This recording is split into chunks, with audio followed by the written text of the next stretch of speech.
ছাত্ৰ ছাত্ৰীসকল আমি পুনৰ আহিছোঁ বেলেগ ভিডিঅ'টোত তৰাৰ ত্ৰিবিৰণী ইয়াৰ আগতে আমি জানিছিলোঁ বায়ুমণ্ডলৰ প্ৰতিসৰণ তৰা আমি সকলো দেখা পাওঁ আজিকালি তৰাটো কমকৈ দেখা পোৱা যায় কাৰণ আমাৰ সকলোৰে ঘৰৰ আশে-পাশে ষ্ট্ৰীট লাইট হৈ গ'ল সকলো ঘৰৰ বাহিৰৰ লাইট হৈ গ'ল যাৰ বাবে আমাৰ বৰ পোহৰৰ যিটো মানে প্ৰদূষণ সেইটো হোৱাৰ বাবে তৰাবোৰ ভালকৈ দেখিব নোৱাৰি একেবাৰে গাঁৱলীয়া অঞ্চলত গ'লে তেতিয়া তৰাবোৰ ভালকৈ দেখিব পাৰি বা হাবিত গ'লে দেখিব পাৰি তৰাবোৰ নিজৰ ঠাইতে আছে কিন্তু চহৰত কিন্তু তৰাবোৰ দেখাৰ অলপমান দিগদাৰ হয় কাৰণ সবফালে পোহৰ ভৰি আছে যাৰ বাবে তৰাৰ পোহৰবোৰ অনুজ্জ্বল যেন অনুভৱ হয় আৰু আছেও যদি ধুনীয়াকৈ ৰাতিৰ আকাশটোত তৰা দেখিব নোৱাৰি আৰু দ্বিতীয়তে ধোঁৱাৰ যিটো প্ৰদূষণ সেইটোৰ বাবে তৰাৰ যিটো দৃশ্যটো সেইটো লাহে লাহে নাইকিয়া হৈ যায় এইটো বৰ বেয়া কথা আমি তৰাবোৰ চাবলৈ অলপমান চেষ্টা কৰিব লাগে তৰাৰ ত্ৰিবিৰণী বায়ুমণ্ডলৰ প্ৰতিসৰণৰ ক্ৰমান্বয়ে সলনি হৈ গৈ থাকে এতিয়া আগৰ ভিডিঅ'ত আমি পাইছিলোঁ যে যিমান পোহৰটো যিমান বায়ুমণ্ডলৰ ভিতৰতে গভীৰলৈ প্ৰৱেশ কৰি থাকে ইয়াৰ বায়ুমণ্ডলৰ প্ৰতিসৰণাংকটো সিমানে বাঢ়ি বাঢ়ি গৈ থাকিব বায়ুমণ্ডলৰ ভৌতিক অৱস্থাও সুস্থিৰ নহয় মানে এইটো নহয় যে বায়ুটো একেবাৰে স্থিৰ অৱস্থাত আছে পৃথিৱী ঘূৰি আছে বায়ুটো কিন্তু বৰ অস্থিৰতা এটা তাত অৱলম্বন হৈছে ঘূৰি ঘূৰি থাকে আৰু একেবাৰে অস্থিৰভাৱে থাকে তাৰপিছত তৰাবোৰ দূৰত থকাৰ বাবে বিন্দু আকাৰৰ হয় তৰাবোৰ যিহেতু বহুত দূৰত আমি যদি বহুত হাই স্পীড জেট প্লেনো যদি লৈ যাওঁ তেতিয়া আমি কেইবা 100 বছৰ লাগিব তৰাটোত পাবলৈ যিটো আমাৰ কাৰণে অসম্ভৱ ইমান দূৰত থকা বস্তুটো কেনেধৰণে দেখিম আমি বিন্দু আকাৰৰহে দেখিম আৰু যিহেতু বহুত দূৰৰ পৰা আহি আছে আৰু এই বায়ুমণ্ডলতো বিভিন্ন ধৰণৰ সাল সলনি হৈ আছে তাৰ টাইমো হৈ আছে তাৰ ইয়াৰ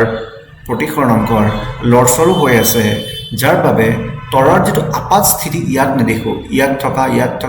আৰু লগতে তাৰ যিটো উজ্জ্বলতা কেতিয়াবা বেছি পাম কেতিয়াবা কম পাম বেছি পাম কেতিয়াবা কম পাম কেতিয়াবা উজ্জ্বল কেতিয়াবা ম্লান কেতিয়াবা বহুত বেছি লাগিব যাৰ বাবে আমাক এনেকুৱা অনুভৱ হ'ব দেই আমাক কিন্তু অনুভৱ হ'ব যে তৰাই কি কৰি আছে তিৰবিৰাই আছে আচলতে তৰা নিজৰ জেগাত ধুনীয়াকৈ আমাৰ সূৰ্যৰ দৰে উজ্জ্বল হৈ আছে আকৌ এবাৰ কৈ লওঁ তৰা যিটো বহুত দূৰত থাকে এটা বিন্দুৰ দৰে এটা তাক দেখা পাম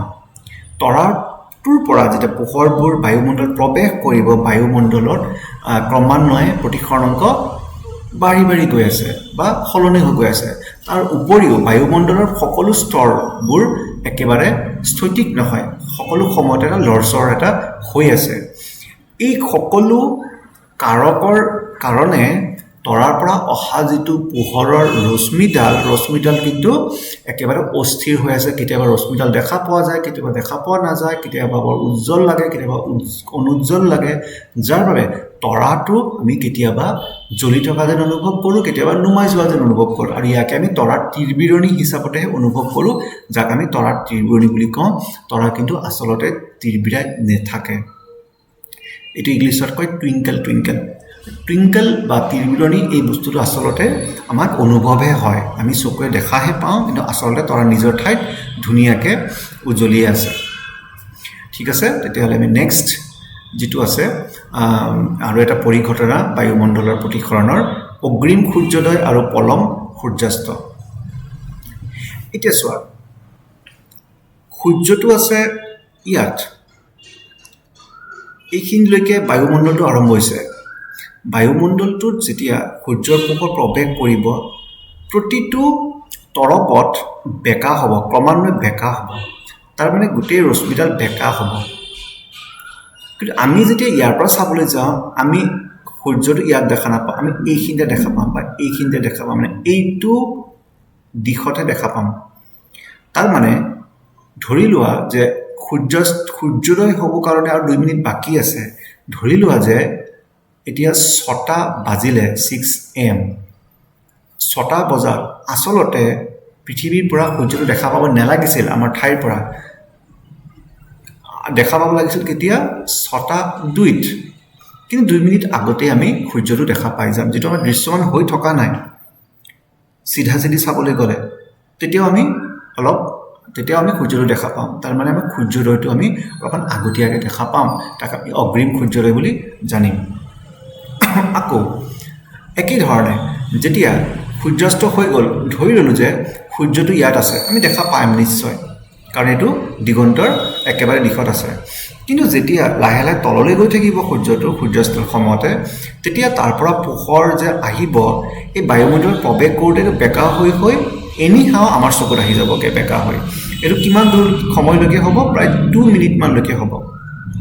2 মিনিটমানলৈকে আমি দেখা পাম। ইয়াকে আমি অগ্ৰিম সূৰ্যোদয় আৰু পলম সূৰ্যাস্ত বুলি আমি অনুভৱ কৰোঁ। আৰু এইটো কি কাৰণত হয়? এইটো পোহৰৰ বায়ুমণ্ডলত প্ৰতিসৰণৰ বাবে হয়। এই পোহৰৰ বিক্ষেপৰ পৰিঘটনা আমি নেক্সট ভিডিঅ'টোত নিশ্চয় চাম। ইয়াকে মই আকৌ অনুৰোধ জনালোঁ তোমালোকক, যোনে এতিয়ালৈকে এই লাইক কৰা নাই বা ছাবস্ক্ৰাইব কৰা নাই কৰিবা, আৰু লগৰীয়াসকলৰ লগত শ্বেয়াৰ কৰিবা, যাতে সকলোৱে এই ভিডিঅ'বিলাকৰ পৰা অলপ হ'লেও উপকৃত হয়। আৰু মই আশা কৰোঁ যে এই ভিডিঅ'বোৰ চালে যথেষ্টখিনি কিতাপত নুবুজা বস্তুবিলাক স্পষ্টকৈ বুজিব পাৰিবা। Thank U.